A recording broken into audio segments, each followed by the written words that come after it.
My name is Renee Petzer. I am living here in Dakar, not for very long, only 1 or 2 months, 2 months, 3 months. Time's flying faster than I thought it would be. I am an internationally qualified professional coach. I have been practicing coaching for as a professional for 10 years now, and internally in an organization prior to that for 5 or 6 years. I have a corporate background. My last role was with British American Tobacco as the global head of business information for their marketing division. So I think I understand leadership. I understand what it's like to be an executive in today's world. And my background is largely working.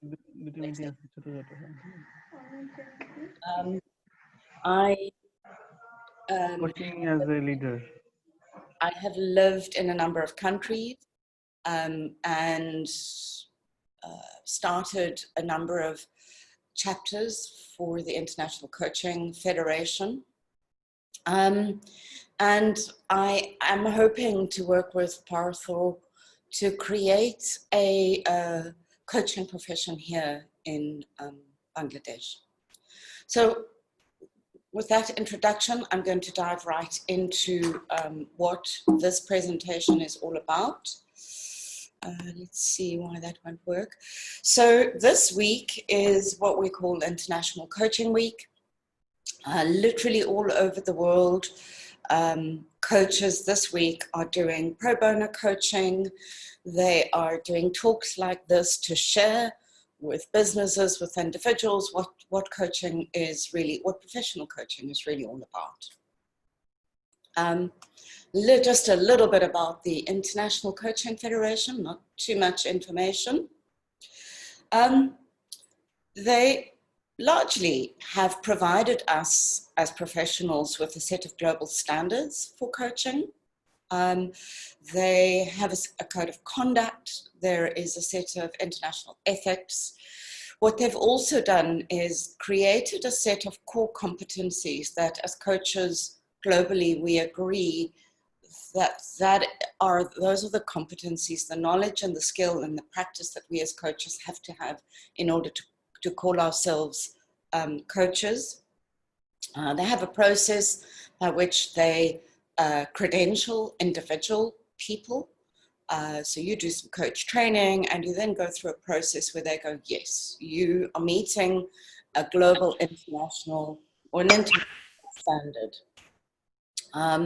They also look at training programs, so credential training programs, which just means that we have a standard, and it's no different to other professions, not industries, professions. So if you look at the medical profession, the legal profession, the accounting profession, all of those professions have global standards where doing things in a certain way is recognized as being world-class.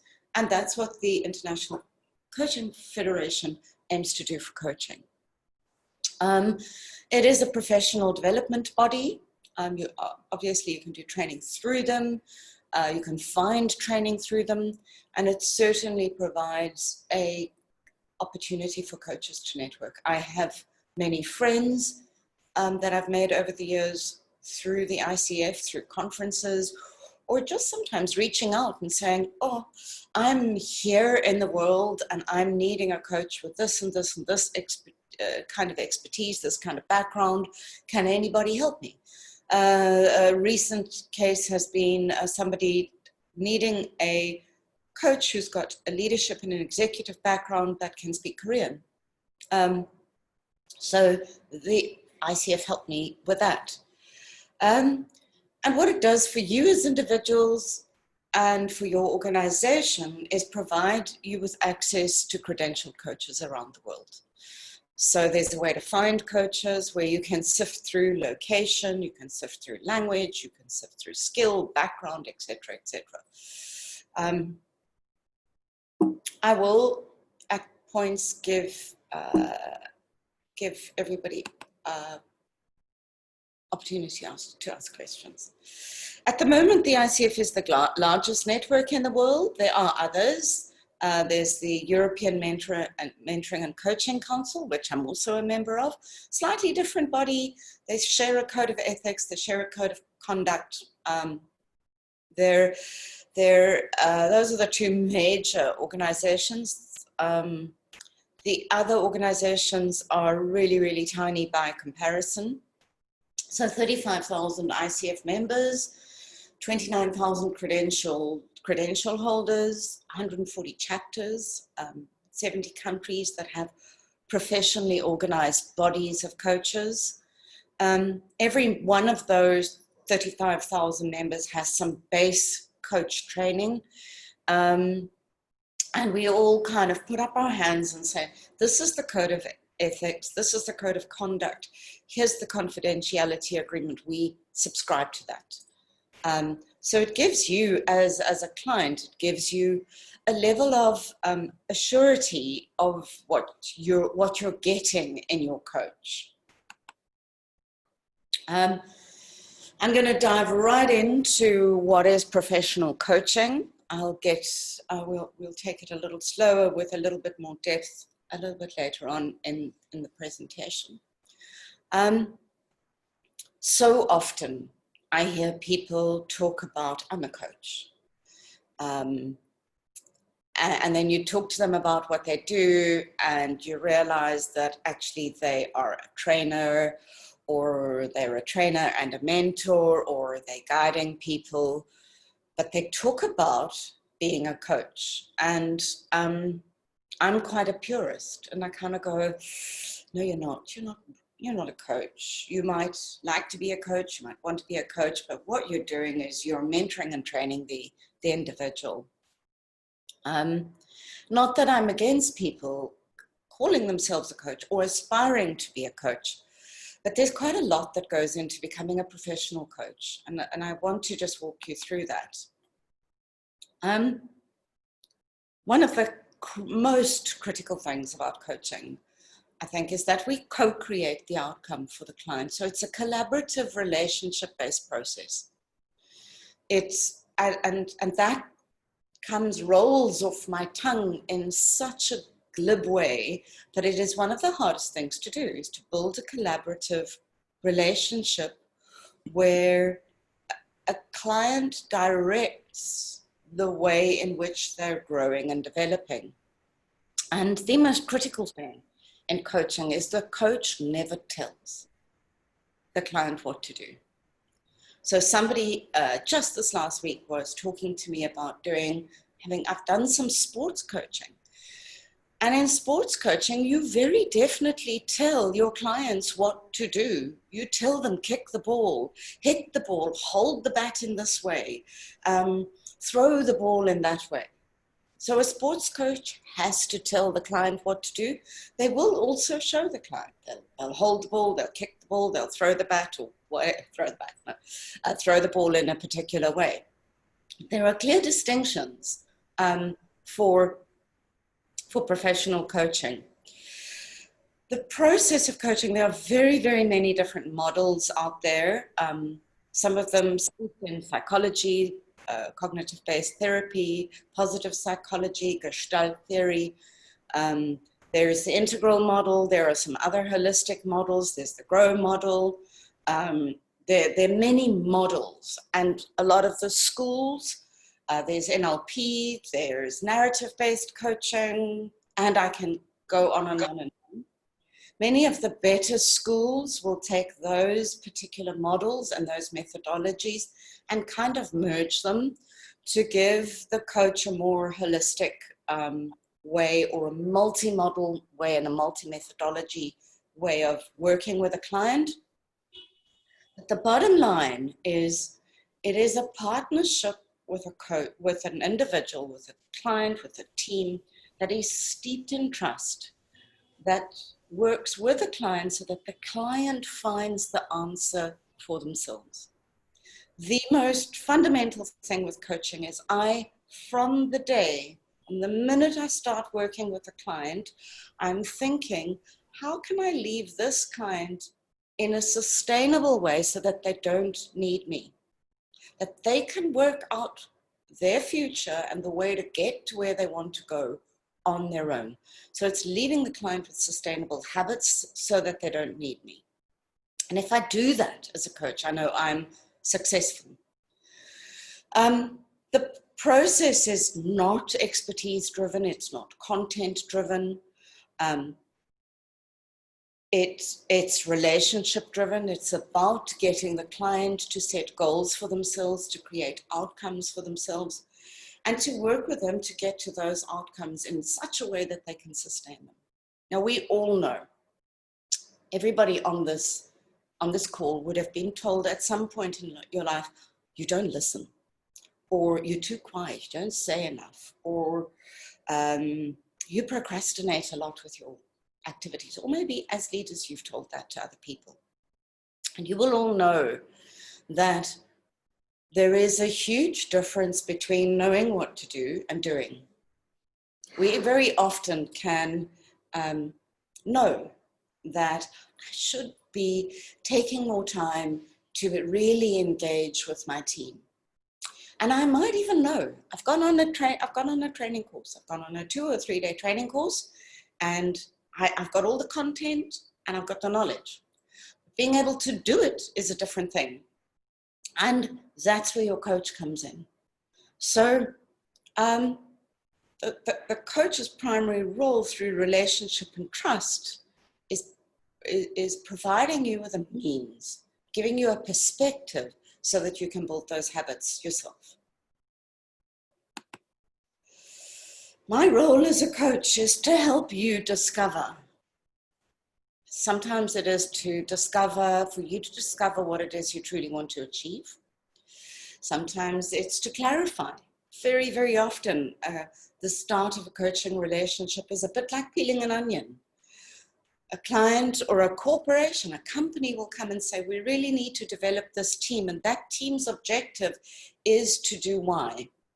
And you start with the team and you discover the team really doesn't need to do Y, they need to do ABC.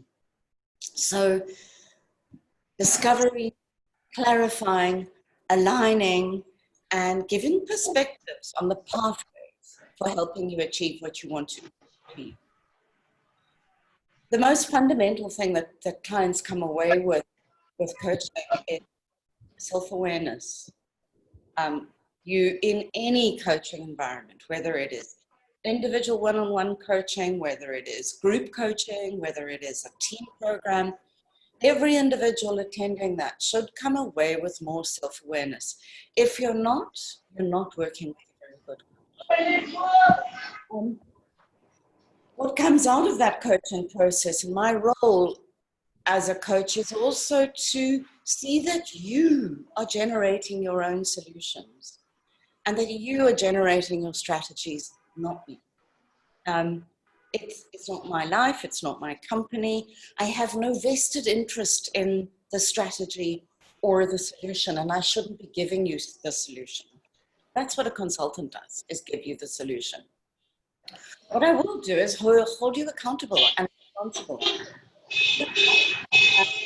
People start this process and kind of don't do what they really need to do. They procrastinate. They got very, very busy at work, and they don't do what they need to do. And the coach is there to you're going to do X. What's going on in your life that you're not doing X? Why are you not being responsible for the things you're saying you need to be responsible for? The big thing is what coaching isn't, and it's where you as an individual can get the distinction. Sometimes, even as a coach, I have a network of therapists in my back pocket, because sometimes a client comes to me and they need therapy. And therapy is where it's medical, where you're trained to diagnose a psychological problem, you're trained to treat and heal. Maybe a psychologist. If you're a psychiatrist, you can medicate a psychological problem.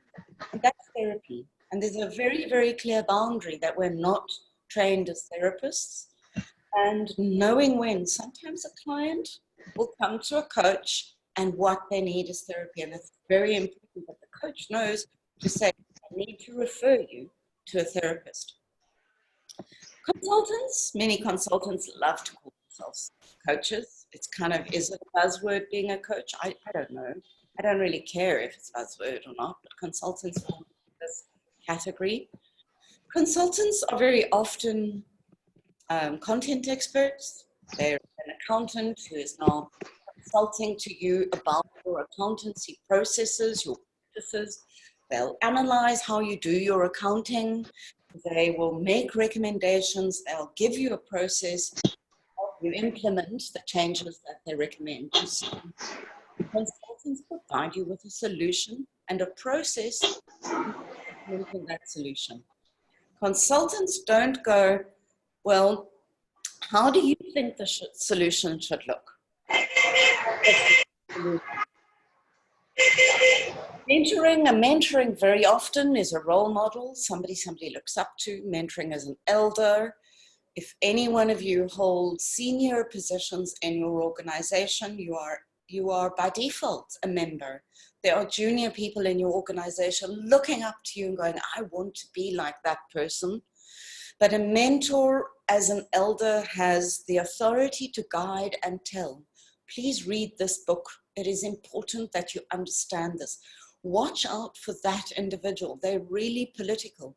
A mentor will guard an individual. They'll kind of stand up for them in the performance appraisal meeting, in the talent review meeting, in the promotions meeting. They'll say, no, that person is really good at what they do. A little bit rough around the edges, rough diamond, but they deserve the promotion.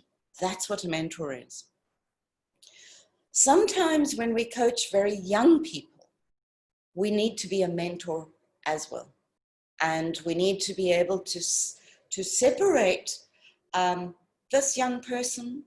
If they read this book, they'll get some insights, some knowledge, and then as a coach, I can help them practice it. So I do find when I mentor really young people that relationship is a little bit intermixed. And one of the important things is to make the distinction, to say, I'm coaching you now, and now I'm mentoring you. Training is about content, about knowledge, about skill. It's about imparting knowledge and skill in such a way that an individual absorbs it and is able to practice it. Some training includes practice, some training doesn't include practice. And then I've spoken about the sports development, which is very much a show and tell, has a methodology. There's a way to kick a ball, there's a way to hit a cricket ball. Not my way to hit a cricket ball, but it's a very distinct process.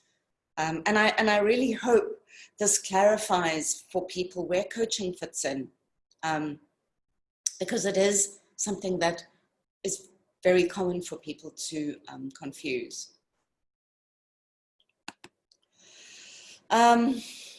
Decision to partner with a coach. If you're looking for a coach, if you're looking for a coaching company, I obviously am going to say here, I really hope if you're looking for a coaching company that you're considering using Omnisource down the future. Most typical reasons are as follows. More and more so is our teams need to improve their performance, and the popularity of team coaching is increasing. It's more cost effective. It literally can improve a team's performance by 25%. But more than 40% of companies that we deal with at the ICF kind of go, that's why companies look for coaching, is because they want to optimize individual or team performance. Communication skills is another big reason, increasing productivity, expanding career opportunities, especially for mid-career individuals, increasing self-esteem and confidence. Very often that is for content specialists. So I'm an engineer, I'm really good as an engineer. I'm an accountant, I'm really good as an accountant, but I need to be able to improve my self-confidence and be able to present in a better way. manage work-life balance for many years. And I think also as I shifted from being an executive to being a coach, that was a big part of the coaching work that I did. And I think it is still, I think managing work-life balance is still a huge challenge for entrepreneurs, for executives of large corporations. I think in this world where there is such a huge focus on growing the economy, on increasing jobs, on upliftment, I think work-life balance must still be a huge challenge. Improving business management, improving employee engagement is another one that I've done a lot of work on for companies. But those are the typical reasons. Many different niches. I would estimate about 60% of the coaches in the world are kind of trained in the same genre. We learn about neuro-linguistic programming, we learn about narrative, we learn about positive psychology, we might have some neural training, we might have some other methodologies and models. And then we kind of go, well, in order to market ourselves, we need to like pick a niche market. And it's much like any other business, you know. You produce t-shirts, you make t-shirts. You don't make curtains and t-shirts, or maybe you do, but you take a niche.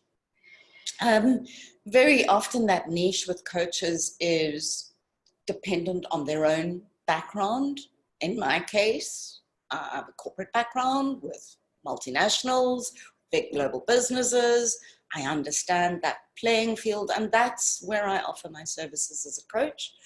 Other people differ. You know, there are coaches that focus in education only. There are coaches, there are medical coaches that will coach only doctors.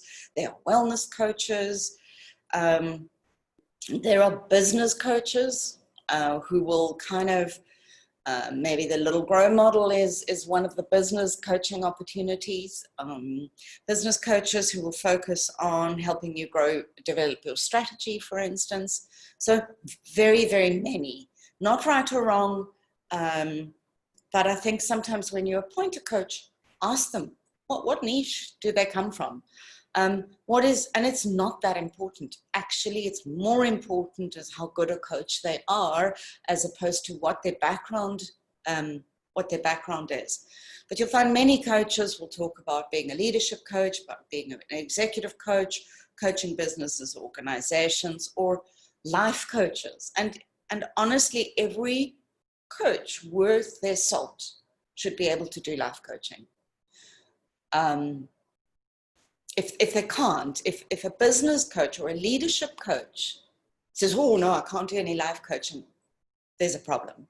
Because we're all steeped, all our good training is steeped in being able to recognize that you as an individual, you as a leader, you don't split your head in half and leave your life in one bucket and your work in another bucket and your family in a fourth bucket, and you're a whole person.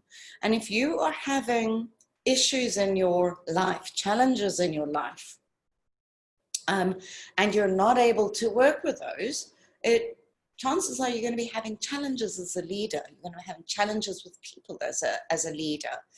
So be aware that if somebody says, no, I can't do any life coaching, that most good coaches can do that. Oh, here's the big question. This was a very hard one for me to put any data by, because it varies. It varies if you're in the States. If you look at Michael Goldsmith coaches, they'll talk about the top coaches earning millions of dollars a month. And I think there's maybe 5 coaches worldwide that are earning in the millions. If this is not an industry that does that easily, it's hard work to earn that much money. And it really, really varies. Is it an individual program? Is the coach working with you one-on-one? What is their background? What do their clients say about them? What are they working on? Is it a really in-depth thing that they're working on? Is this a corporate package? Is this a once-off? I'm going to work with you once-off for 3 to 4 hours in one go, and we're really going to be intense. Or is this 30 minutes once a week where we're touching lightly and working lightly on one topic? Those kinds of things will all influence what the coach is going to charge you. I think here I am really in Bangladesh. I'm not qualified to talk about what coaching is going to cost. I'm too new here. I haven't worked here. I don't understand the market. And I'm really, really going to have the course of the world who has that experience. Either way, coaching takes time and energy. And you need to be committing to make real changes. And if you're willing to make real changes, the investment, I can promise you, is worth it. So the crux, that's taken me half an hour. I'm just going to have a sip of water. I'm going to ask Partho to open the floor if anybody's got some questions on the topic that has been, and then we will shift to, you're a leader. How do you show up as a coach? Partho, any questions? Hello, hello everyone. You can actually write your question in the chat box. We are actually keeping you all muted even now so that we can avoid the background knowledge. So kindly type whatever question you have. We can read aloud and Renee can answer. Thank you. Any questions?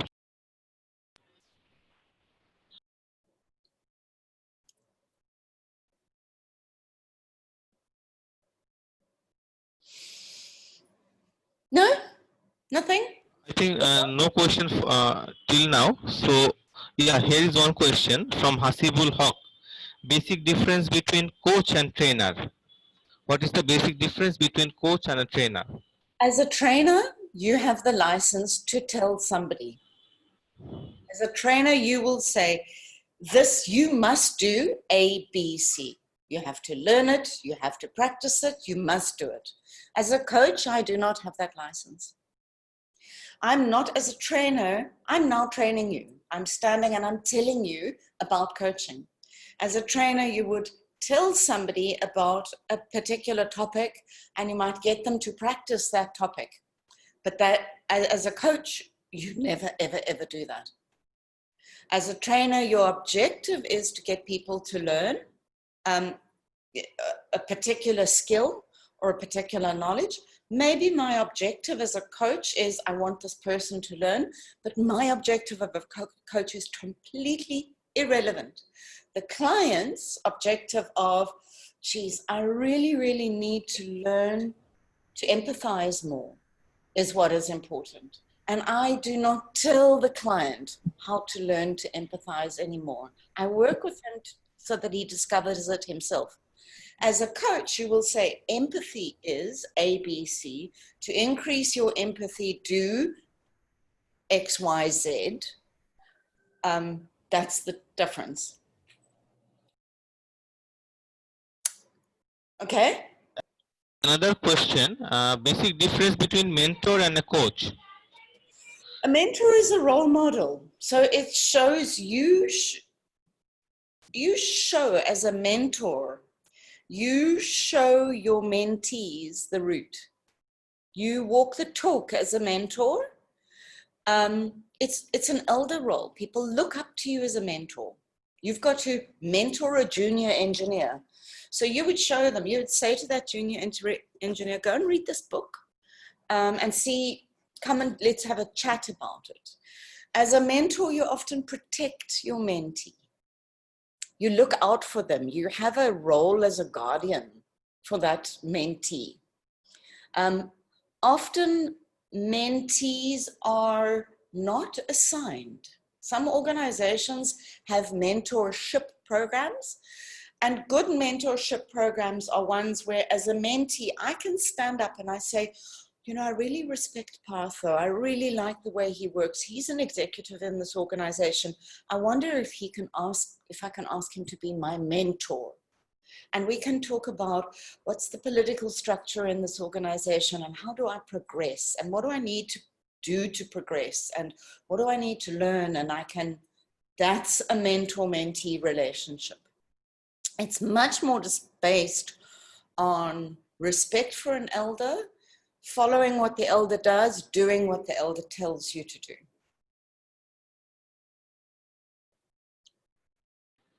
So another Mehdi Hassan asked, so please explain SWOT analysis of a coach.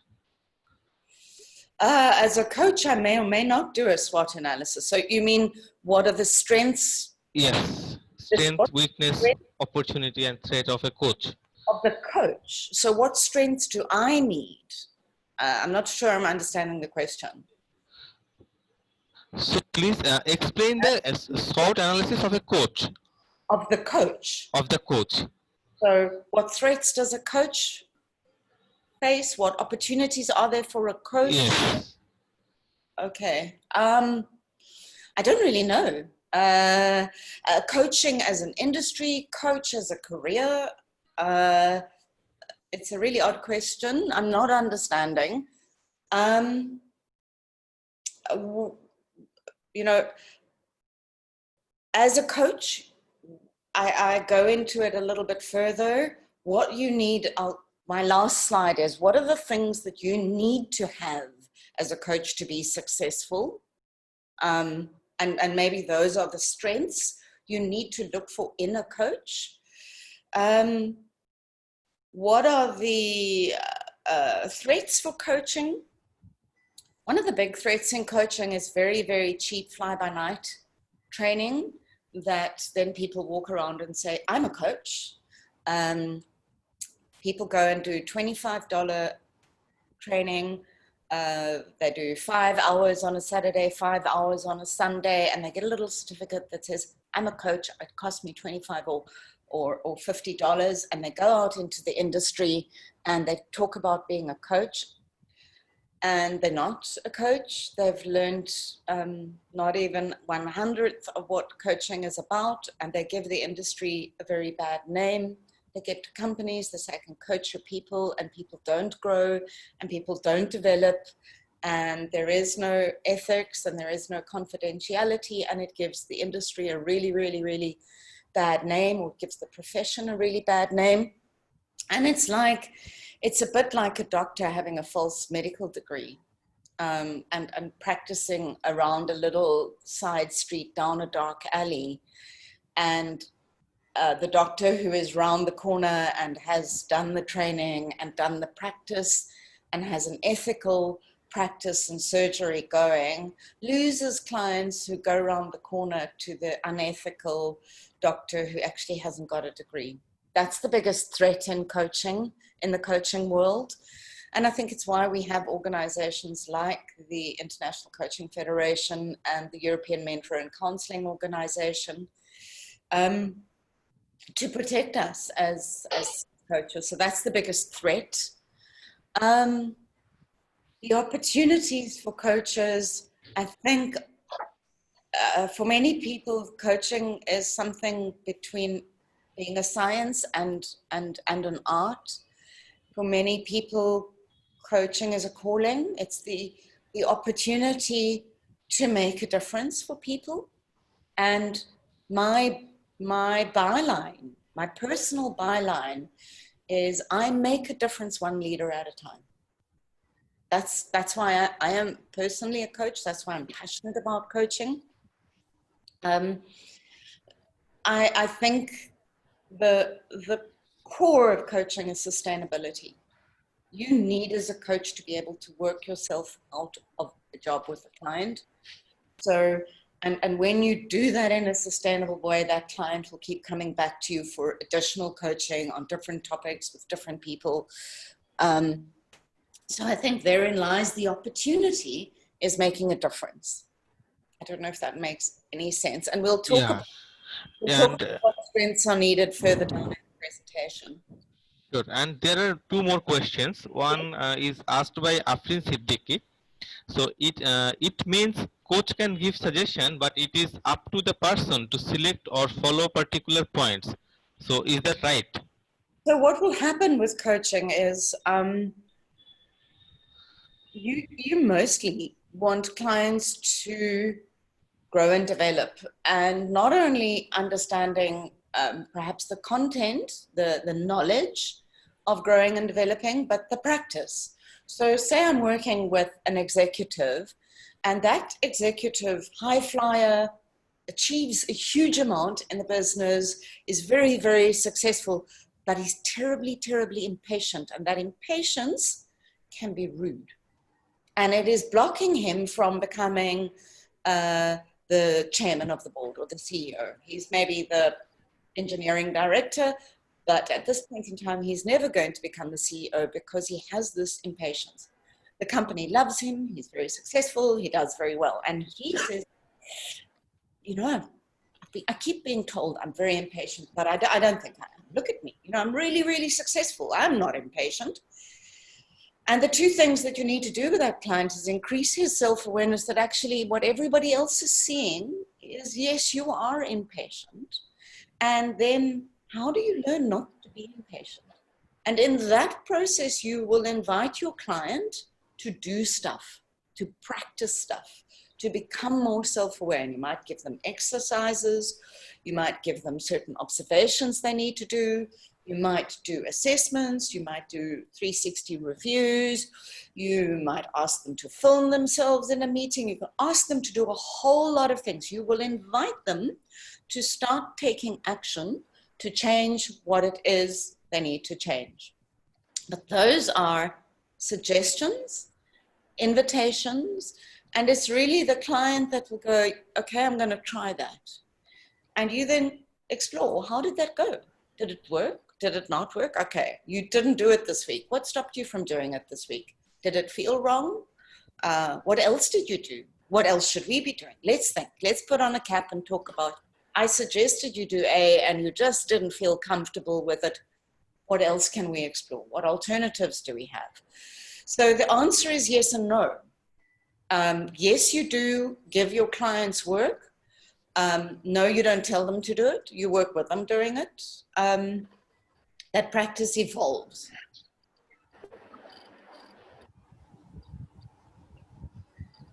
Okay? Okay. Can we move on?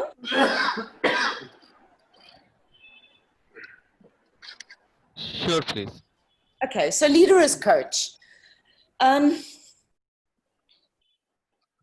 This is kind of, I think the two biggest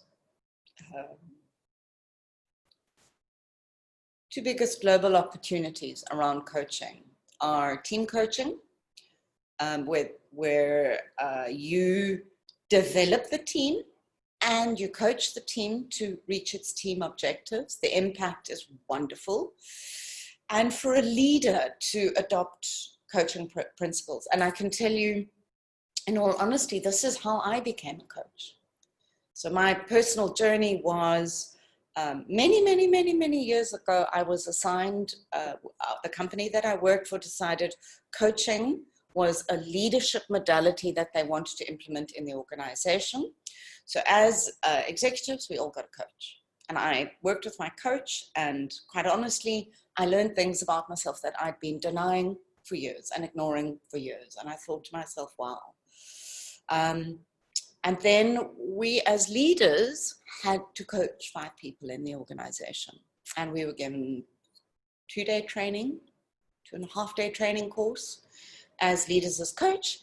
And we had to start training people, not our direct reports, not anybody in our line organizations, but in our line organization, but in other parts of the organization, we had to start coaching as a leader. And that's what got me into coaching. So vital part of your role as a leader is being able to show up in your organization as a coach. What does that mean? Here we go. So coaching skills, leadership skills, many of them are maybe the same. Self-awareness. If you are not self-aware as a leader, if you don't know how you show up on a day-to-day basis, you don't know how you show up with your employees, you don't know how you show up in your meetings, in your board meetings, in your meetings with stakeholders, in your meetings with clients, if you don't have that self-awareness, you're at risk. You're at risk of doing things that you completely don't know about. And self-awareness, I go into a lot of these in more detail. As a leader, if you have engaged employees, you have engaged clients. And if you have engaged clients, you have business coming in, you have increased profitability.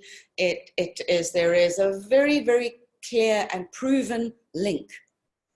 And if you as a leader are not able to engage and build your employee engagement, in the long run, your business is at risk. You as a leader need to be able to build trust. You need to be trustworthy. Your employees, your clients, your stakeholders need to trust you. You need to be able to communicate in particular ways in your organization. You need to be able to get people to improve their productivity. A leader is about having followers. This is not, I'm a manager that tells my employees what to do. I'm a leader in the organization. I need people to improve productivity, and I can inspire them to do that. And I need people that are loyal, people that are here with me, walking this journey for the long run. So let's delve into a little bit of those around skills that I have as a coach that I need as a leader, or that I can use as a leader. So self-awareness, you need to be, as a leader, what are your strengths? What are your weaknesses? What do I know? But more importantly, what do I not know about myself, about my people, about my organization? And self-awareness underpins ongoing long-term effectiveness of your organization and effectiveness of yourself. Because if you're not self-aware, you can't be open to learning. Because if you don't know what you don't know, if you don't know that you don't listen, you can't learn to listen. So it's vital. Self-awareness is vital. And the key in developing your self-awareness is being able to stand up and say, I'm willing to learn. I'm willing to take feedback from people on board that say, you know, Mohammed, you never listen. And not to argue that, not to get defensive, but to say, okay, I don't listen. I need to learn to listen. And being able to do that as a leader within the ethical, moral context of your organization, of your environment, to grow and develop. So I'm going to go through these quite quickly. As a leader, being able to communicate without judgment or prejudice. The minute we open our mouths and people perceive that you are judging them or that you're prejudiced against them, shuts them off. Their loyalty goes down, their productivity goes down, they won't trust you as much, and so they won't deliver as much for you. Communicating in such a way that your employees start learning for themselves. That's a key coaching skill. So an employee walks up to you and says, I'm not sure what to do here. I don't know. Can you tell me what to do? And you say, how about I give you a half an hour and you just go and think about what it is you'd like to do. And then you come back to me. That's coaching talk. That's how a coach would deal with it, as opposed to you as a leader saying, employee walks up to you and says, please tell me, and you tell them. That's what a manager does. A manager tells. As a leader, you may say to them, go and think about it. Come back and tell me what you really think needs to happen here. Communicating to increase collaboration in a meeting, instead of telling your direct reports what needs to happen to solve a problem, is asking them, please, what do you think needs to happen to solve this problem? Communicating to build relationships. How do you feel about this? What would you do to build this relationship with this client? What would you do to improve the loyalty of the stakeholder.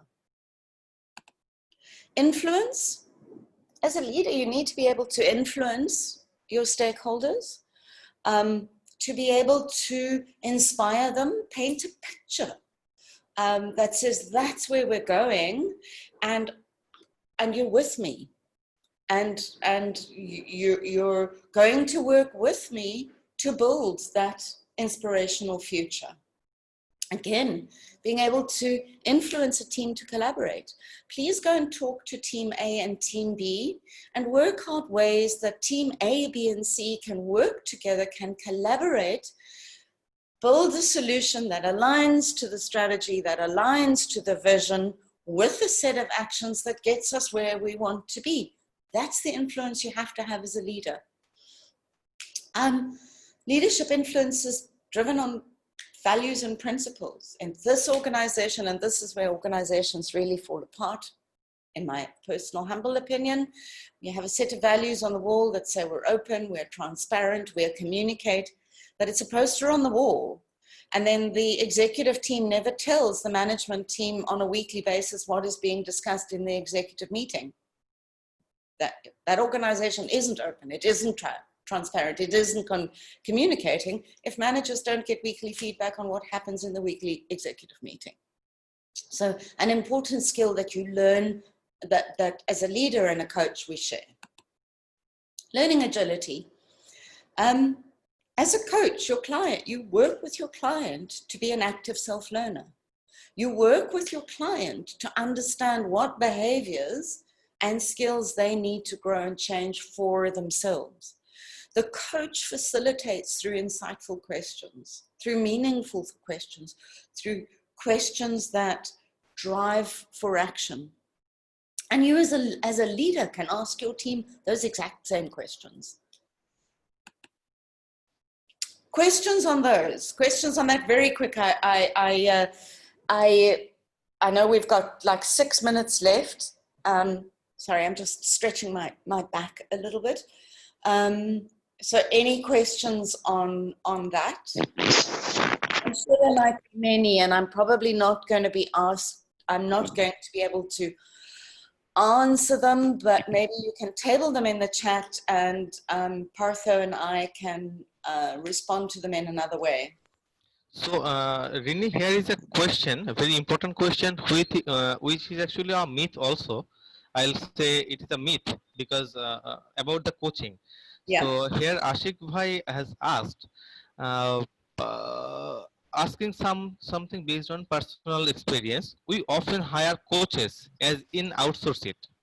However, these professional coaches stick to certain styles and techniques without first trying to understand the organizational culture.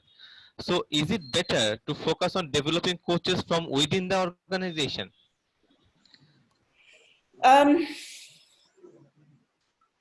The pros and cons.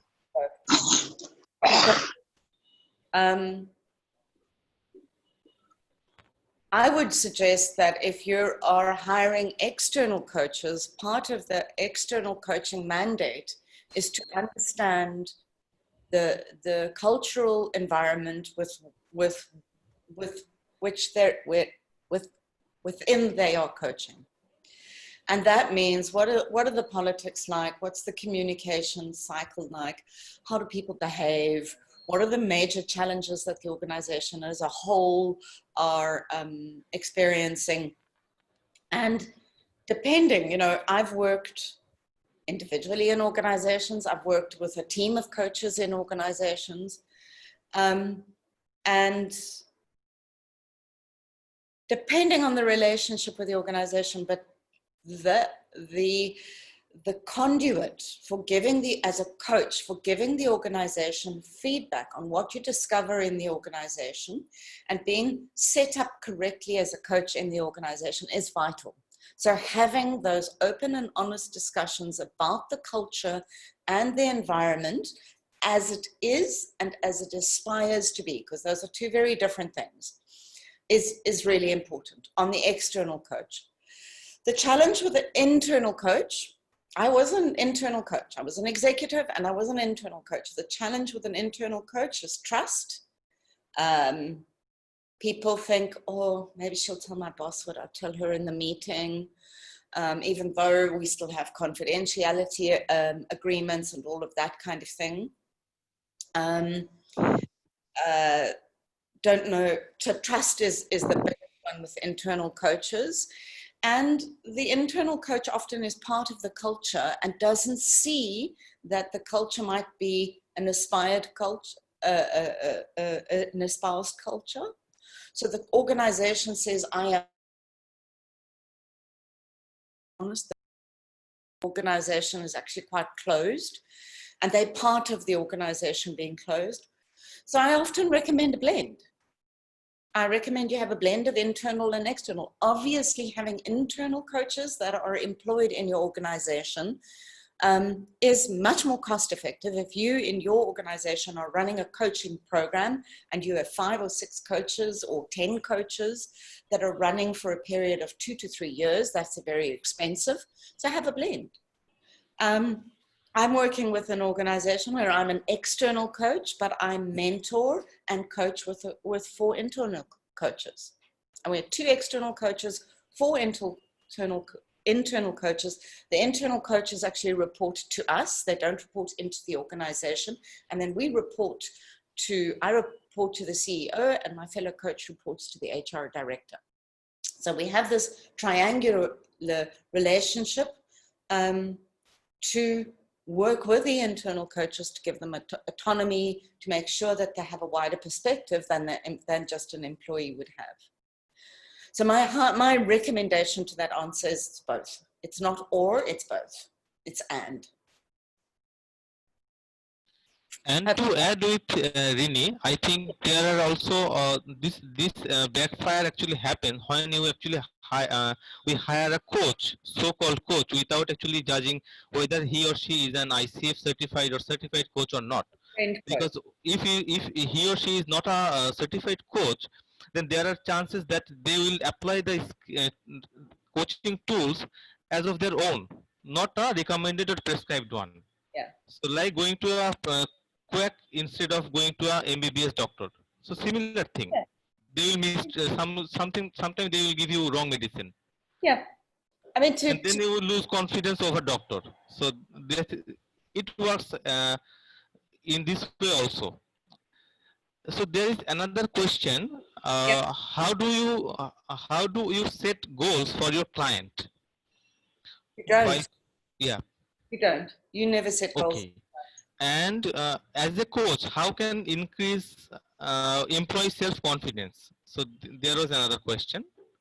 So self-confidence could be the client's goal. So an employee goes, I'm not self-confident. And I keep getting told in my performance reviews that I'm not self-confident. And geez, I don't feel self-confident. That would be the coaching objective that the employee sets. They get a coach. The employee says, my goal is to improve my self-confidence, and you coach them on that. So the how-to is maybe not a discussion for today, but it would be the topic. It would be what the employee says, that's what I want to improve. It would be the objective. So it ties in, my answer, I suppose, ties in with the previous question. The coach never sets the goal. The coach will help the client, because sometimes a client comes and says, I want to do A, and actually you ask them 5 questions and then they go, no, it's not A. I'm not sure what it is. Is it B? Well, 5 questions about B. Yes, it's B. I want to do B. We do a coaching session about B, and then we realize it's deeper than B. It's B point 1, point 2, point 3, if that makes any sense. I hope I've answered that question. Yes, and if anyone has any question, you can write on chat. So we are almost over. So I do have a little section. I can probably do another 5-10 minutes if people are willing to stay.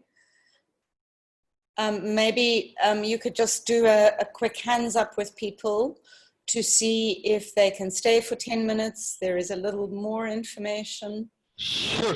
And there is another question came. How can we develop empathic leadership coach? How do you, so you've got a leadership coach who's not empathetic. Is that the question? Is that the situation? There's a leadership coach and that leadership coach is not empathetic? He has not written actually in detail, but he asked about how can we develop empathic leadership coach. Okay, so I can answer that question in two ways. On the basis that you have a leadership coach who is not very empathetic, I would really look at that coach's skill. I would hand them over to a coach supervisor, to a coach mentor, and go, as a coach, you need to develop your empathetic skills. It's quite a core part of coaching is empathy. So that's the one thing, if you've got a leadership coach who is not empathetic. And then the other question may be, the other way that I could answer that question is, I have a leader who is not empathetic. How would those skills be developed? It's something, again, that if that leader recognizes and says, I need to be more empathetic. If I am more empathetic, I would get more loyalty from my employees. They will trust me more. Then as a coach, you can work with them as developing empathy as the goal. So there is no more question. We can finish our next two slides, I think. Okay. Please. Thank you. Please. So you can go to the ICF Global website. They have a credentialed coach finder. You can search for coaches there. You can look for coaches either, it depends. You want them in person, you want them virtually. You can find them by location. You can find them by qualification. All sorts of ways you can filter for a coach. If you need one coach, I always say, look for 3, do a quick interview. Any coach should be prepared to do a 15 to 30-minute interview, and even a show and tell coaching session, ask them for references. And then the most important thing is, do you connect with the coach? When you talk to them, do you feel a connection? So do a chemistry session, select 3 coaches, do a chemistry session, ask them each to do a half-an-hour session with you, and pick the one that you connect with most. Excuse me. What you want to look for in a coach is your experience. It's like you need to build a new factory that is a $50 million investment. You don't go and select a 25-year-old engineer who's never done a project before. If you're doing a $50 million investment in a new factory, you select an engineer who's got 25 years experience and has done a number of multi-million-dollar projects before. It's the same with coaching.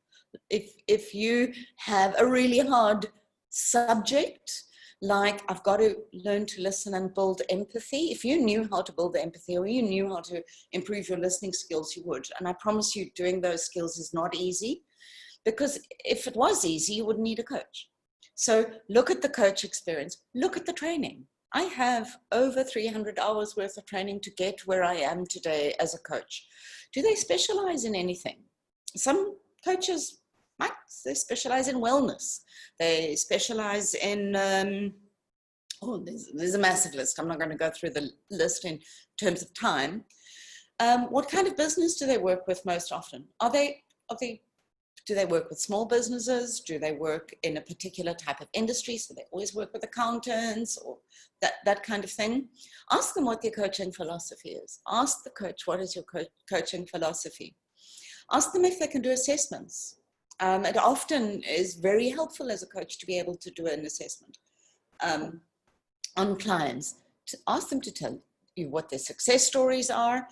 Check that they are credentialed with the European Council or the ICF. And there are many coaches in this part of the world that are both coaches. And I know they're not that I know of.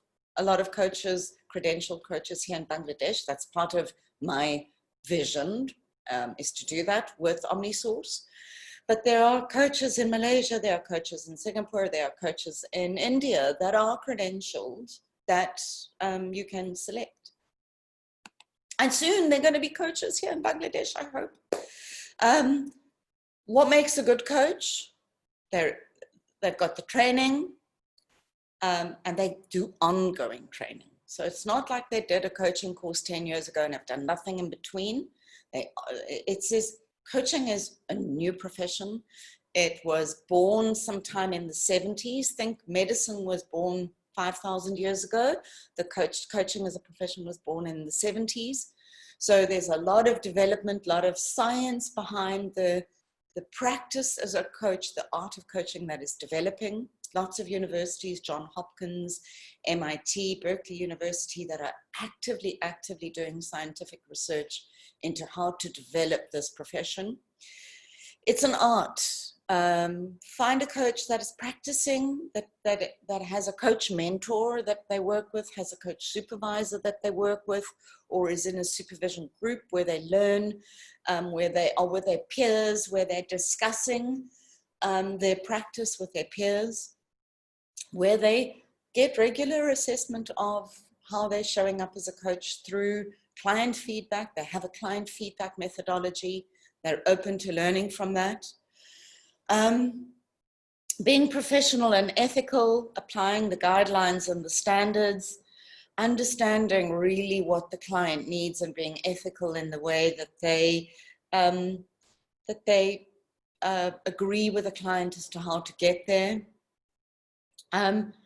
Co-creating the relationship, probably the fundamental thing, being present as a coach. Coaching presence is a huge topic. A lot of science, a lot of scientific work being done into what it means to be present as a coach and the practice of presence. As a coach, my most important thing is being able to build trust with you, being able to be present with you and for you. If your coach cannot do that, there shouldn't be a coach.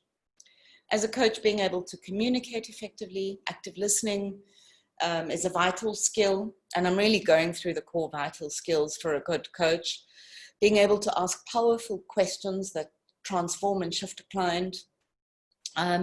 Being able to be direct, being able to be impactful, being able to influence, being able to facilitate the results, creating client awareness. The client becomes more and more aware of where they're at, helping design actions with the client that they're going to take, helping the client set their goals, and then holding them accountable for getting there. That's what makes a good coach. I'm just going to skip. I'm going to go straight to the next steps. Okay, Partho. So I'm going to be here for a while, a couple of years. My mission, my vision is to work with Omnisource to grow and develop coaching as a profession in this country, so that when I leave, I think in 5 or 6 years' time, that there are 30 coaches, 50 coaches, credentialed, internationally qualified credentialed coaches. I've done it before. I did it in Nigeria. So I'm doing it again with passion. And that we do that through Omnisource. I'm hoping we're going to be doing associate coach training in 2020, maybe a leader as coach workshop in 2020, offering coaching services via Omnisource to companies, team coaching, individual coaching. And your contact for that is Partho, who will be driving it, I hope.